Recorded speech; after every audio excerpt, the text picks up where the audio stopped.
नमस्कार, मैं श्रेया और आप देख रहे हैं न्यूज़ानिया। आज की इस वीडियो में हम बात करेंगे ईरान की उस बड़ी खबर के बारे में जिसने पूरी दुनिया का ध्यान खींच लिया है। हाल ही में ईरान में एक बड़ा राजनीतिक बदलाव हुआ है। देश के सर्वोच्च नेता मुस्तफा खामेनेई को नया सुप्रीम लीडर घोषित किया गया है। लेकिन इस फैसले के बाद ईरान की सड़कों पर विरोध के स्वर भी सुनाई देने लगे हैं। कुछ जगह पर लोग डेथ टू मुस्तफा यानी मुस्तफा की मौत हो जैसे नारे लगाते दिखाई दिए हैं। ये घटना इसलिए महत्वपूर्ण है क्योंकि मुस्तफा खामेनेई ईरान के पूर्व सर्वोच्च नेता अली खामेनेई के बेटे हैं। हाल ही में अली खामेनेई की मौत के बाद सत्ता का सवाल खड़ा हुआ था और अब उनके बेटे को देश का नया सुप्रीम लीडर बनाया गया है।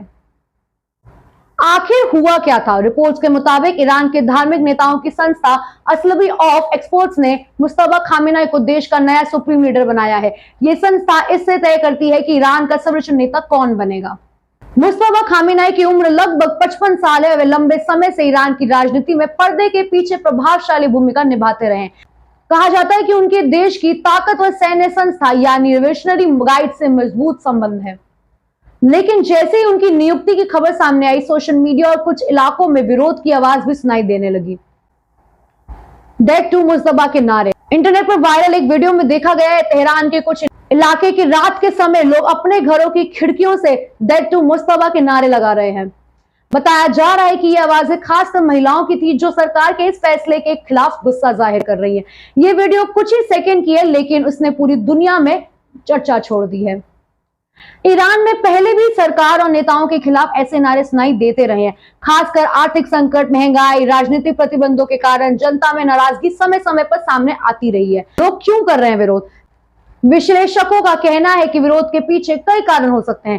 पहला कारण है वंशवाद का आरोप। ईरान की इस्लामिक क्रांति के बाद से देश में यह कहा जाता है कि सत्ता किसी परिवार का विरासत नहीं होगा, लेकिन अब पिता के बाद बेटे का सुप्रीम लीडर बनना कई लोगों को वंशवाद जैसा लग सकता है। दूसरा कारण राजनीतिक असंतोष। ईरान में पिछले कुछ सालों से लगातार विरोध प्रदर्शन होते रहे। लोग महंगाई, बेरोजगारी, सामाजिक आजादी और सरकारी नीतियों के खिलाफ आवाज उठाते रहे हैं। क्षेत्रीय तनाव भी बढ़ा है। इस बीच ईरान और पश्चिमी देशों के बीच तनाव भी बढ़ा हुआ है। रिपोर्ट्स के अनुसार ईरान में हाल के घटनाक्रम के बाद अमेरिका और इजराइल के साथ टकराव की स्थिति और गंभीर होती जा रही है। कुछ विशेषज्ञों का मानना है कि ये नेतृत्व परिवर्तन ऐसे समय में हुआ है जब मध्य पूर्व में हालात पहले से ही बेहद तनावपूर्ण है। इसी वजह से दुनिया भर की नजरें अब ईरान की राजनीति और वहां की जनता की प्रतिक्रियाएं पर टिकी है। मुस्तफा खामेनेई आखिर है कौन? ये सवाल उठता है कि आखिर मुस्तफा खामेनेई है कौन? मुस्तफा खामेनेई लंबे समय तक सार्वजनिक राजनीति से दूर रहे, लेकिन माना जाता है कि वे पर्दे के पीछे काफी ताकत रखते हैं। विशेषज्ञों का कहना है कि उन्होंने कई राजनीतिक फैसलों और चुनावी रणनीतियों में अहम भूमिका निभाई है। उनकी पहचान एक कट्टरपंथी धार्मिक नेता के रूप में की जाती है।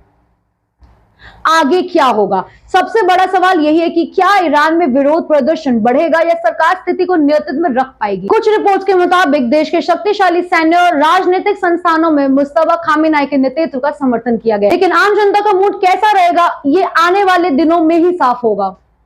अगर विरोध बढ़ता है तो ईरान के अंदर राजनीतिक अस्थिरता भी देखने को मिल सकती है। तो कुल मिलाकर ईरान में सत्ता परिवर्तन के बाद देश के अंदर और बाहर दोनों जगह हलचल बढ़ गई है। एक तरफ नया सुप्रीम लीडर नियुक्त किया गया है, दूसरी तरफ कुछ लोग इसका विरोध भी कर रहे हैं। अब दुनिया की नजर इस बात पर है कि ईरान का नया नेतृत्व देश को किस दिशा में लेकर जाएगा। और ऐसी और खबरों के लिए हमें सब्सक्राइब करना बिल्कुल ना भूलें। मैं हूं श्रेया और आप देख रहे हैं न्यूज़ानिया। नमस्कार।